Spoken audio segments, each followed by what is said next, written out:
Button dia kuat tau bila saya tarik kan.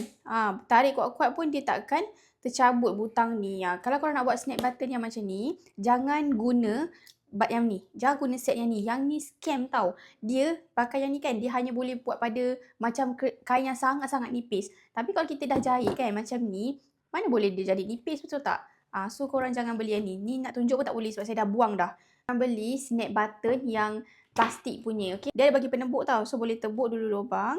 And then masukkan kita punya butang ni lah. Okay, masuk macam tu, nampak tak? Okay, selagi kita punya jarum ni boleh tembus kain tu, selagi tu dia okay. Okay, maksudnya kain tebal pun dia cukup lah. And then baru ambil kita punya tempat snap ni kan, masukkan macam ni. Okay, nampak tak? Macam ni dan kita tekan.